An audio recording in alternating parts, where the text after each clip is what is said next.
Tout d'abord, je m'en vais remercier son Excellence le Président Talon et son gouvernement, car il fait toujours des choses pour nous émerveiller. Ceci étant, depuis la colonisation, personne n'a reconnu la royauté ni la chefferie traditionnelle. Donc, avant d'aller chez un roi, c'est des problèmes. Avant d'aller chez un chef traditionnel, c'est la peur. Donc maintenant, une fois que le chef de l'État a pris ses initiatives, jusqu'à l'avènement de la reconnaissance du vaudou comme religion qu'on peut vraiment adorer, les gens sont libres. C'est ce que j'ai remarqué, les gens sont libres d'aller célébrer le vaudou comme il se doit. Ce n'est plus le fait d'être hypocrite par rapport à ces idoles.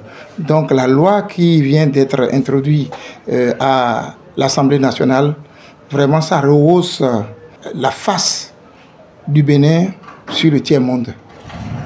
Puisqu'il y a trop de rois au Bénin. Il y avait trop de rois au fait que ça n'a plus sa valeur. Je me rappelle bien, en 2008, je voyageais aux États-Unis avec le roi Dekpotozoumé Hakon III de son vivant.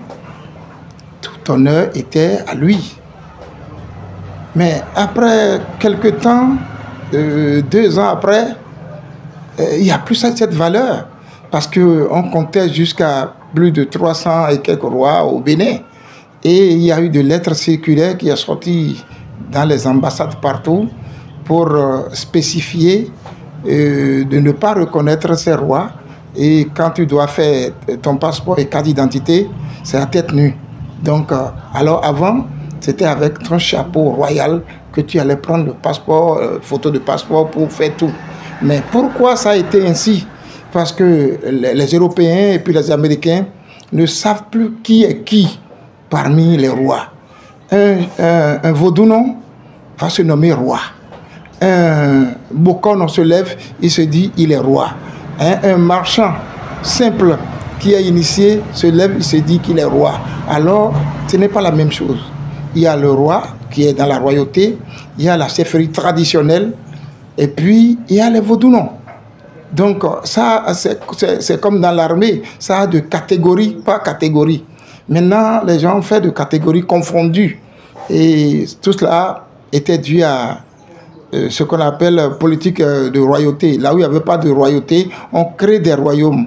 Et ouais, c'est ça que nous appelons les rois sans royaume.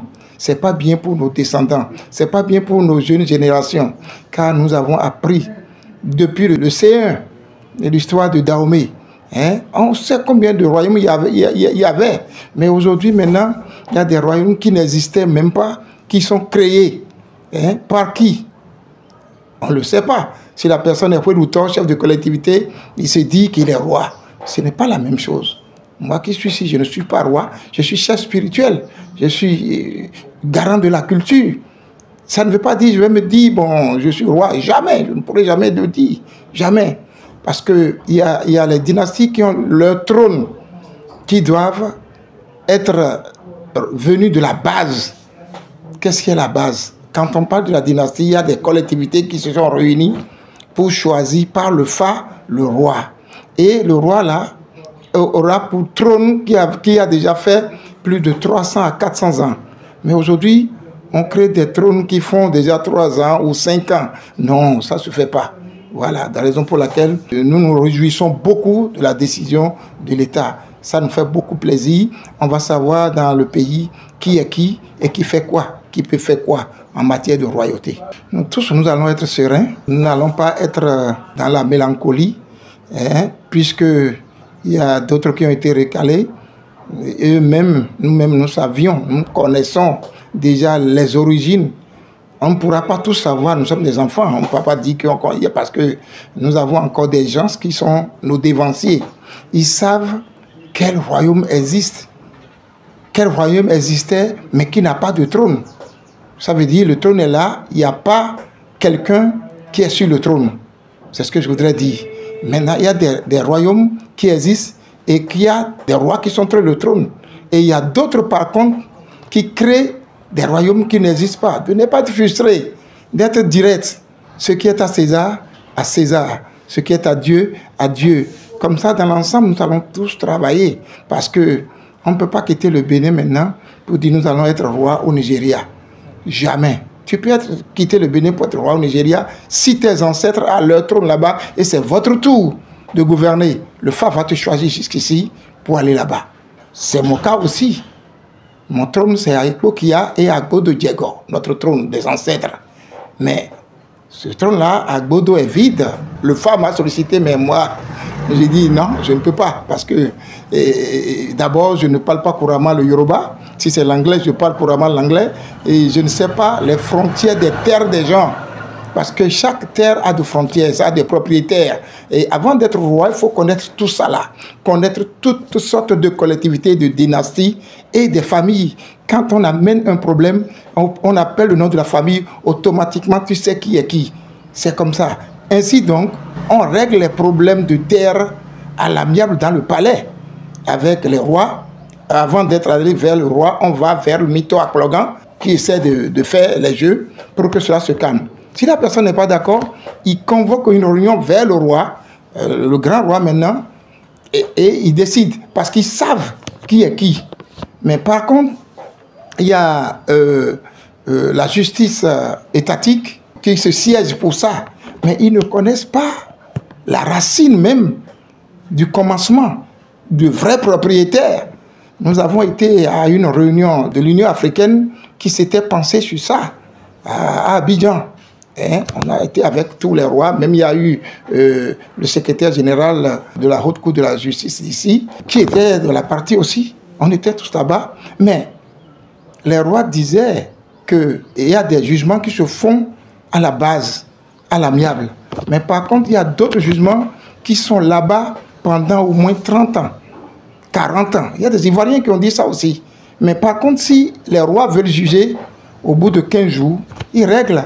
Parce que c'est deux types de jugements. Il y a spirituel et physique. Parce qu'il y a deux volets. Au palais, il y a des systèmes spirituels et l'autre volet, c'est physique. Donc, quand on finit avec la sentence, on relie encore les familles ensemble pour qu'il n'y ait pas de problème.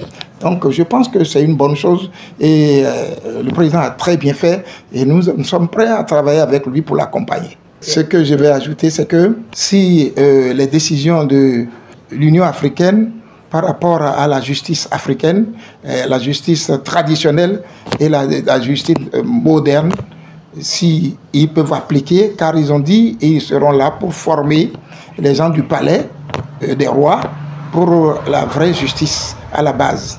Seulement, ils ne vont pas juger le vol et puis la criminalité et autres. Seulement, ils vont juger ceux qui prennent les femmes autrui, ceux qui volent, comme on appelle le mouton et autres. Ils peuvent régler ça. Les problèmes du marché, ils peuvent régler ça. Donc, ils avaient dit qu'ils vont introduire des requêtes auprès de chaque pays de l'Afrique. S'ils pourront faire ça et appliquer, vraiment, ce serait une bonne chose pour ce que nous faisons avec les moyens archaïques.